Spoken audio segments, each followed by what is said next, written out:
Hello, in this video we're going to talk about list and tuples or tuples. Yeah, and in my previous video I told you that we will be learning more about for loops and while loops too. So let's start. Okay, so let me just open my ideally and my file. All right, so let me just remove it first. Okay, so a list is anything with square brackets. Yeah, and it can be list of anything.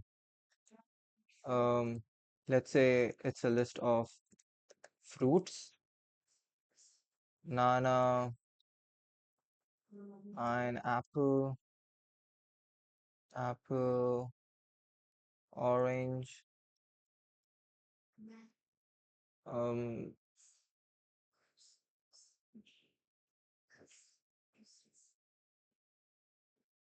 yeah, let's keep it like this. Yeah. Okay. So, I have four elements as you can see in my list, and if I will print it, fruits. Okay. Yeah, it's printing like a list. And if I will check its type, so fruits type. Okay, so it's saying list, right? But the good thing about list is it's a sequence. So it means that we can index it like same as a string. So if you remember that, wait a minute, let's make a string. Um, let let's call it fruits too. If I'll just say um, banana, okay. And we talked about earlier that we can also string is also a sequence, so it means we can index every element from it, and indexing starts with 0. So if I'll just say fruits 0, so it's printing B because the first element of a sequence starts with 0. A sequence starts with 0 and then it goes from like on and on and on. Okay, so it is a sequence, and also a list is a sequence. So it means if I will do this, it's giving me the first element of it. And also every element of list is separated with a comma. Okay, yeah. If I'll just do this, it's giving me a element banana, first element, and if I want to find the second element, I would have to use 1 instead of 2 because as we talked, every sequence starts with 0. Okay, so pineapple, right? Now we can also um, use it in for loop. Like if I'll just say, so I is visiting every element of fruits. Fruits is a list, right? So element 1 banana, 2 pineapple, 3 apple, 4 orange. So if I'll just print it like this, you can see banana, pineapple, apple, orange. Let me just first remove it. Yeah. Okay. And also now if I will check the type of my data of my object, that what it is, it's a string, because now it's taking I is this string, right? This one and this one and this one and this one, right? So what I can do is, let's suppose I'm here, okay, in banana. So right now it's like I equals to banana in the first iteration. It's like I equals to banana, and then it's I equals to pineapple, I equals to apple, I equals to orange. So when it's I equals to banana in the first iteration, the first loop, we can use this I as a string variable. So what we can do is, as we know string is a sequence, we can take the first element of banana, pineapple, apple, and orange. And for banana it's B, P, A, O, right? B, P, A, O. Another cool function of string, uh, sorry, print, is there is another thing we can do with it is, let's suppose I want to write every first word, or let's say I want to print this whole word together. Like I want to print banana, pineapple, apple, orange together. But I don't want to print it like this. Let me just show you what I mean. I don't want to print it like this, okay? I don't want to print it like a list. Instead, what I want to do is print it like a string. So for that, what I can do is I can use a parameter of print function, which is when you want to use a parameter, you can do comma, and then so the parameter name is end. End simply means that I want to end this string with nothing. Yeah. So like if I'll just run it, you will know what I mean. Yeah, banana, pineapple, apple, orange. It's printing like a string, right? And if I'll just say percentage symbol, yeah, it's adding percentage symbol between one of every element. So we can do this, or we can do another way, right? So let's say a variable word, it's a empty string. We talked about it earlier, right? Word plus I 0, print word. So now I have saved that value BPAO inside a variable word. So what I'm doing is I'm taking the original value, which is empty string, and adding it with a string. So the first element of the first string is B. So we are going uh, with we're going inside fruits, and then we're taking every element of fruits, and which is I, of course. So first I is banana, then pineapple, then apple, and then orange. And then, as we know, I is a string right now, because at first it says I equals to banana, then I equals to pineapple, then I equals to apple and orange. So it is a string, right? And string is a sequence, which means we can index it. So I'm taking the first element of every string like this. So I'll just print it saying papao. I don't know if it is a word, but yeah. And also we can we can add like numbers to a list. So 1, 2, 3, or let's say a decimal, a float. So let me just add it in between 1.2. Okay, no 5. Yeah, that sounds better. 1.5 or 2.5. Yeah, we can do this. Let me just, yeah, okay. And if I'll print it now, give me all the numbers. And you know what we did earlier, like we added all the strings. We can do the same with numbers. And as you know, floats and integers are similar data type. They are not same, but they are similar. So we can add and subtract them. So if I'll just add 1 plus 1.5, I'll get 2.5. So let me just do it first like this. Yeah, 2.5. And I can use for loop for this. I'll just say numbers print I. Let's just print all the elements first. Yeah.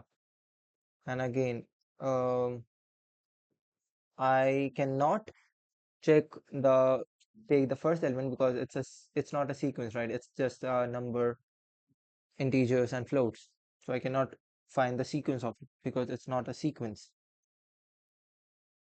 But what I can do is I can add the number with 2, or like adding the both number is like it's the same as 2, multiplying it with 2, right?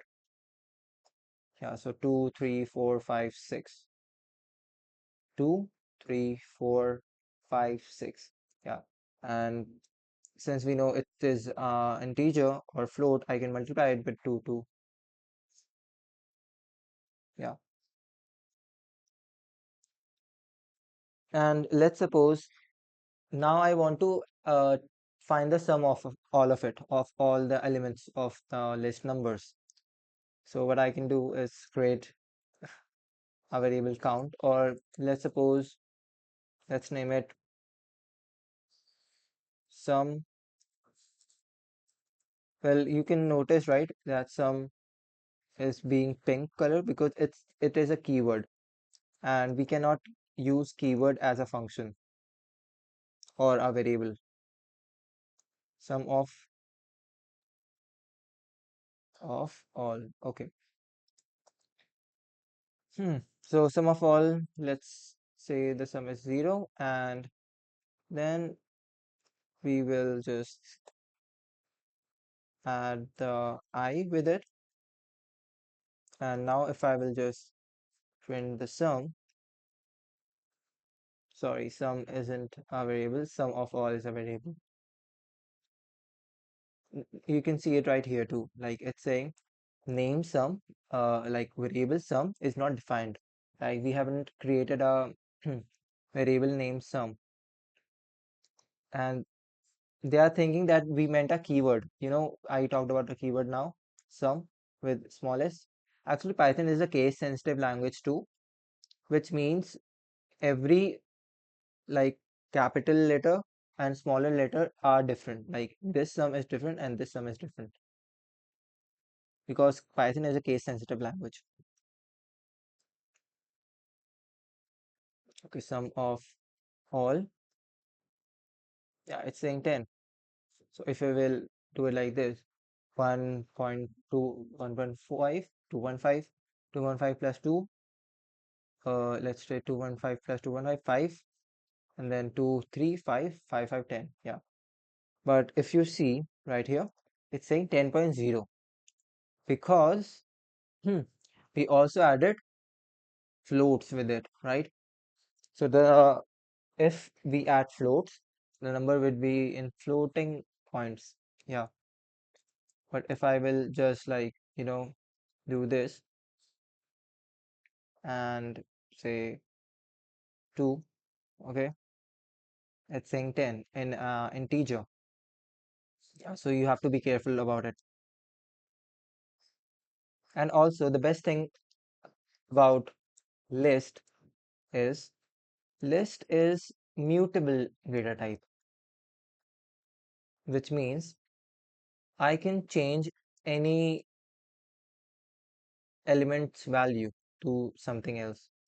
Like in string, we were able to see the number of element, like we were able to find the position and see which element is in that position.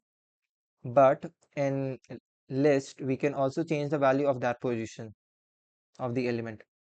So if I'll just check the zeroth position, which is first position, mm, I can just print it. Okay, so it's saying 1, right? But since it's mutable, I can change the element's value with taking the position of the element. So I'm telling Python to take the first element of numbers and put it to let's say 2. Yeah. And now if I will just print numbers, you could say it changed, it updated 1 to 2, right? Because I did it here. And even if I'll just see the zeroth element, it's saying 2.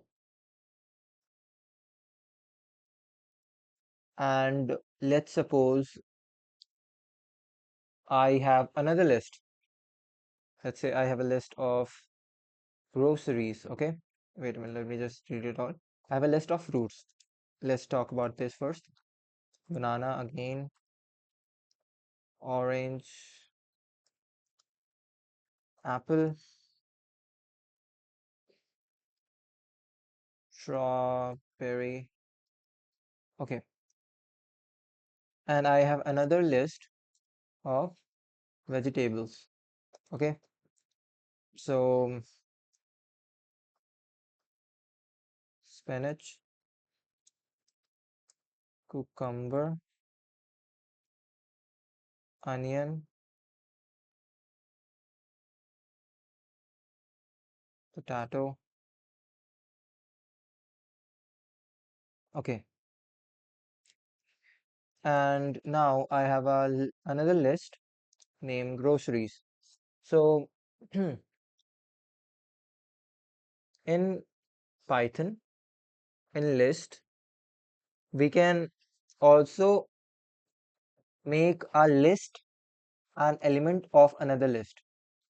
So what I can do is I can simply write it here, fruits and vegetables, right, like this. And if I'll just print it, groceries, yeah, it's giving me element of list. Okay, so the element of list is another list. So banana, orange, apple, and there's another list, spinach, inside of a big list. And if we want to index it, how can we do it? Like, what is the process of indexing it? If we'll just print the first element like this, we can see it's this list for this first list, fruits. And now we can do, now what we can do is, since it's a list, right, we can again index it with something else, such as if let's suppose I want to check the first element of my list, banana, right? So how can we do that? Well, I want you to try it yourself, and like let me just give you a suggestion, a hint, you could say, for I in fruits. Okay, and print I. Now you have to write something here to like get the first element, banana, of list fruits. Wait a minute, let me just do it. Groceries. Yeah, now it's good. What I want you to do is print the first element, which is banana, and yeah, I want you to print all the strings in like different lines like we did in previously. I want you to print banana, orange, apple, strawberries like in different lines, not like a list way. So I would suggest you to try it yourself. And yeah, I'll give you 5 seconds till I'll pause this video and sorry, you can pause this video and you can try yourself. Then after 5 seconds, you can, yeah, see this video of me trying to do it. So, if you wasn't able to do it, it's fine. Yeah, it's fine because it's not that easy to, right? And if you were able to do it, like, congratulations, you are learning pretty fast. Yeah.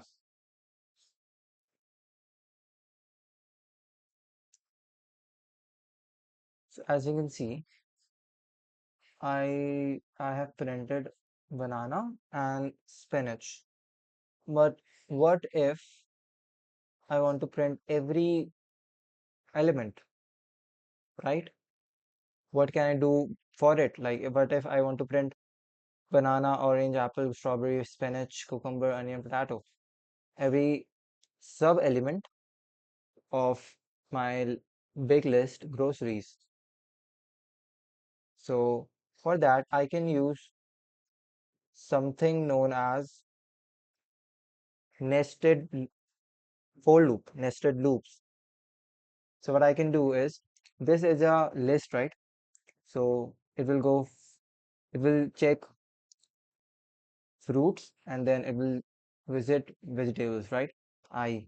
So I would be equals to fruits, then I will be equals to vegetables. So let's suppose I want to get all the strings from fruits and vegetables. How can I do it? Well, let me just print for. I'm using another print statement inside of a big print statement. Okay. Let's say J for let's say uh grocery. Okay, gross. What's the spelling? Hmm. Okay, never mind. Let's say items. Okay, let's say items in I. Yeah, or I can just do it items and yeah, items and items. Okay, for items in groceries, for item in I, for item in items, print item. Yeah, so I'll just print it like this. Now we are able to see every every element of the sublist, fruits and vegetables. Yeah. And you can use this method to do a lot of things. And yeah, what if now the main part, what if I want to see the first element of every this, like every sub elements, I want to see the first element of every sub elements of list groceries. So let's say I want to see BOASSCOP, right? So how can I do it? Well, right now, let me just check the type of what I'm printing. Okay, right now it's saying that I'm printing strings. And we saw earlier that we are printing all the substrings. So if I want to check the first element of these strings, well, I can do this simply. And now it's printing all the first elements of the sub elements of list groceries.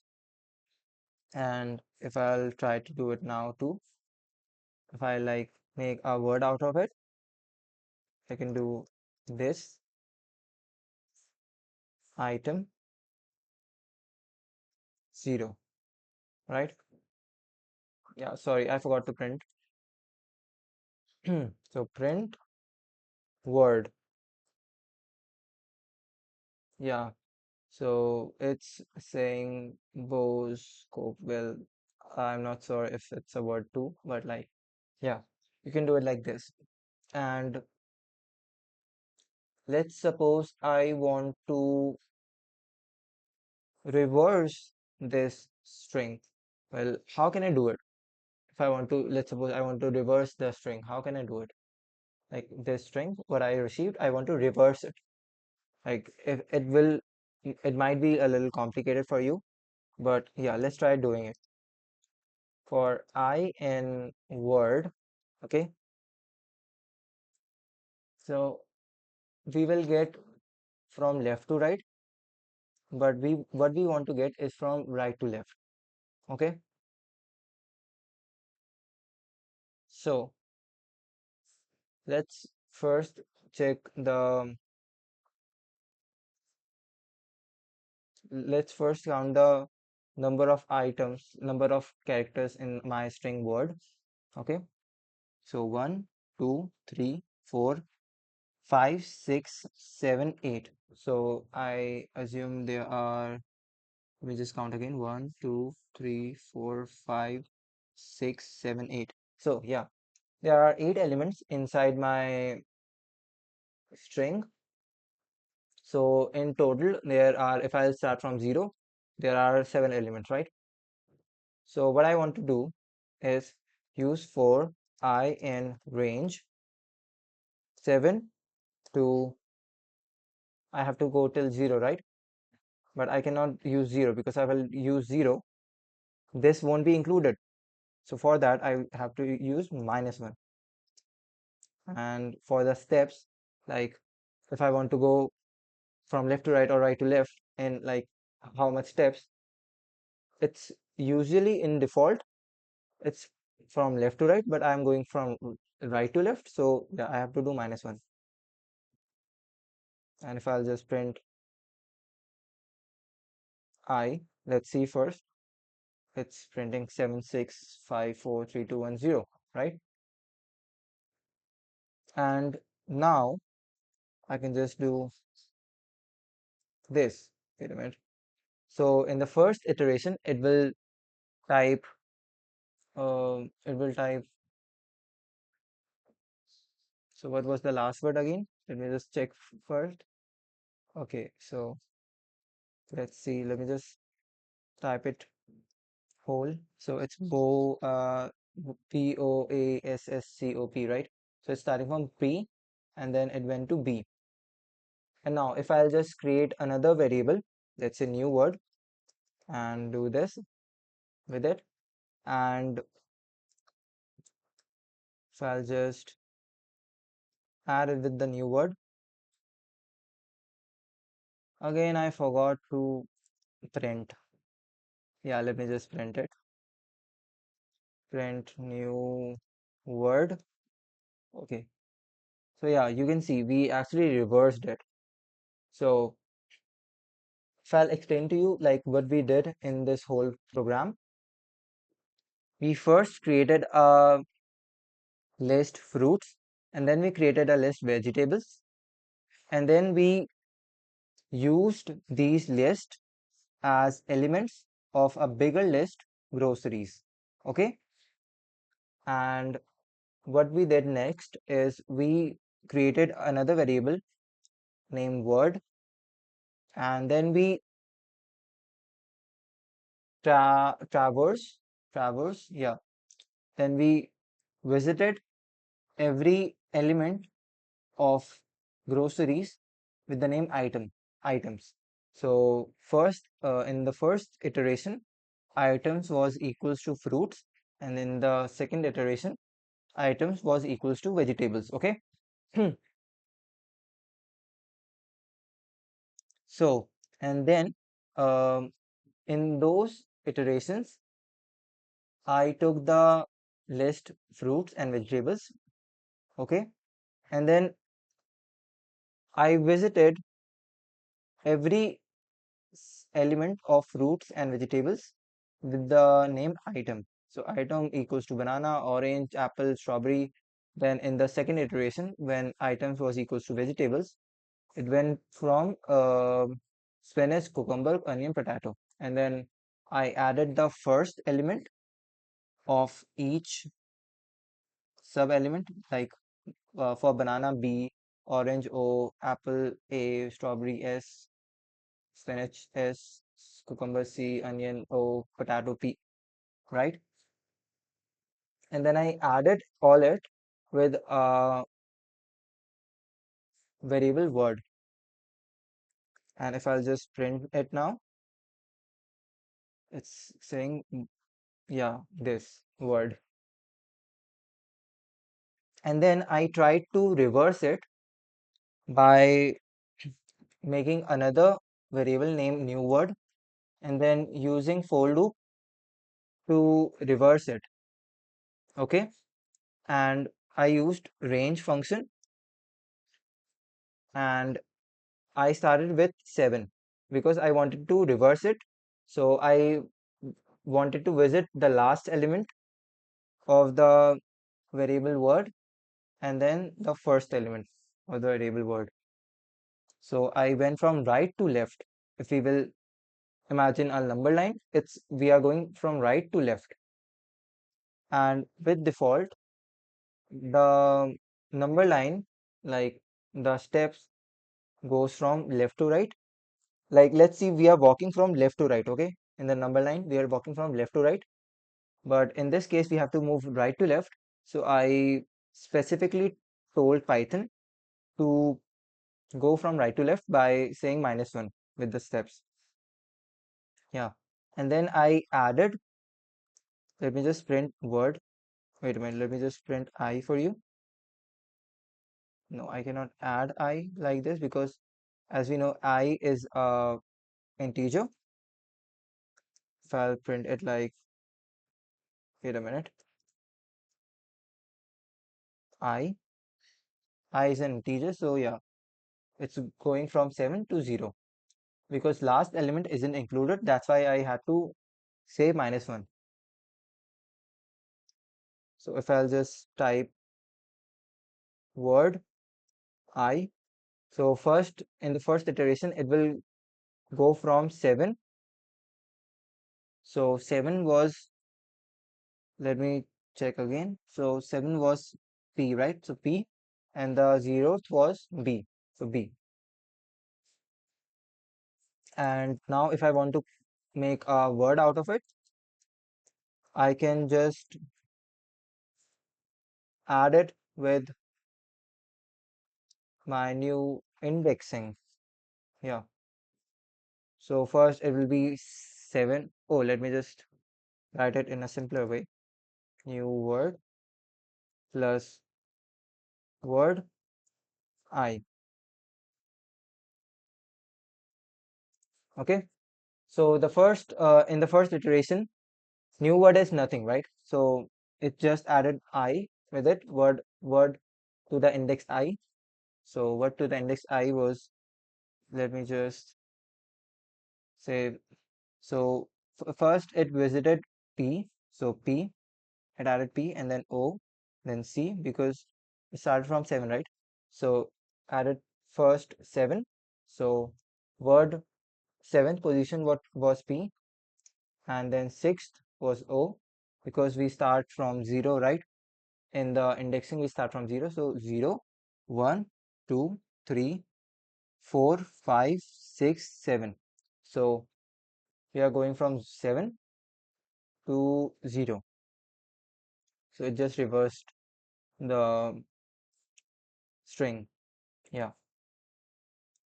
And yeah, I know it might be a bit complicated for you to understand, but like if you are unable to understand or like if you're having any difficulties in understanding this topic, well, I would suggest you to search on Google like any logic you don't understand of it, or like you can use ChatGPT too to like make you understand. But I won't suggest you to write codes with it. But yeah, I would suggest you to understand with it. Like you can Google anything you want, like um what is this? What is nested loops? What is nested for loop? Like this is nested for loops, right? Let me just write it, nested for loop. Yeah, it's nested for loop. So what is that? What is its uses are, okay? So yeah, so let's move on to another data type, which is tuple. But actually, I'm thinking to continue it with the next video because it will be a little boring if I'll continue. Yeah, because it's been like, I don't know, 30 minutes. Yeah. So we will be talking about tuples and while loops in the next video. And have a nice day. And yeah, thank you.